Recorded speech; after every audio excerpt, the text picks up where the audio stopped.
Il y a beaucoup d'idées qu'on pourrait mettre en œuvre, notamment dans la mutualisation des énergies. C'est-à-dire qu'il y a probablement une mutualisation des ressources. Il y a probablement une entreprise qui fabrique un déchet, qui produit un déchet qui peut être la ressource de quelqu'un d'autre. Par exemple, si vous êtes dans des réseaux de chaleur, vous produisez de la chaleur ou de la vapeur, vous n'en avez pas besoin, vous pouvez éventuellement vous associer avec une autre entreprise pas loin qui peut récupérer cette chaleur et cette vapeur pour faire de l'électricité ou pour chauffer lui-même ses réseaux de chauffage, etc. Donc il faut penser mutualisation et mettre à plat les process et être un petit peu imaginatif. Mais là, ce n'est pas de la rupture technologique. C'est quelque chose qui est acceptable, qui est accessible. Encore faut-il que la réglementation le permette. À partir du moment où vous dites attention, c'est très cher, c'est une réponse économique. Vous pouvez me faire une loi qui interdit qu'on y touche. Mais le problème des énergies fossiles, c'est que c'est vraiment le substrat de notre économie. Donc on ne va pas faire de loi pour dire qu'il est interdit de se chauffer, de se déplacer, etc.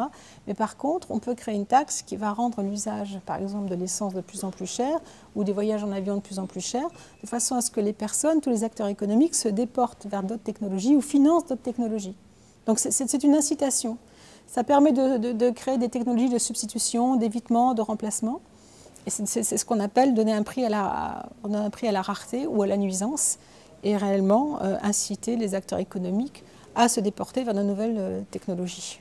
Voilà, c'est tout. C'est de dire c'est une nuisance, donc c'est très pollué, c'est très polluant, donc on taxe, parce que c'est une question de aussi, on inclut le prix de la réparation dans le fait que le prix soit très élevé. Vous voulez vraiment prendre l'avion qui va donc brûler du kérosène, donc on estime que dans 10 ans, dans 15 ans, ça sera probablement, le prix de l'énergie sera très élevé et en plus on sera rentré dans des objectifs de diminution des gaz à effet de serre importants, et bien ça a un prix. Donc êtes-vous prêt à payer le prix? On ne vous empêche pas de le faire, mais ça sera très cher.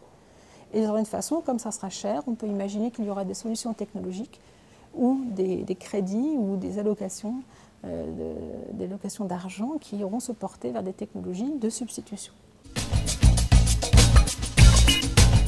Les agrocarburants, par exemple, les biocarburants, l'énergie solaire, la capture de carbone, éventuellement l'hydroéolien, la géothermie.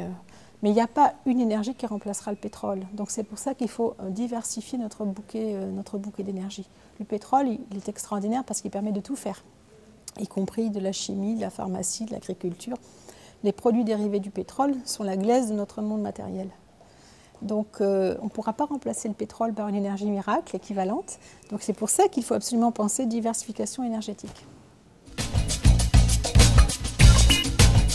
Ça nous force à inventer. Toutes les innovations, elles ont eu lieu dans des milieux contraints ou dans des époques contraintes. C'est-à-dire qu'un climat défavorable au sens physique, ou alors des problèmes qui étaient liés à une absence de gouvernance, ou alors une urgence. Je pense que d'une façon ou d'une autre, il en sortira quelque chose qui sera de l'ordre du sursaut pour inventer des technologies et aussi changer les comportements. Et j'insiste bien sur les deux. On est face à un tel défi qu'une réponse uniquement technologique, comme je vous l'ai dit, le rayon de braquage est tellement grand, tellement long qu'on n'y arrivera pas. Une réponse sur les comportements, mais ça n'aidera pas non plus parce qu'il faut réinventer un futur et on est détenteur d'un savoir extraordinaire. On n'a jamais été aussi savant, entre guillemets, mais encore faut-il savoir qu'est-ce qu'on va faire de cette science.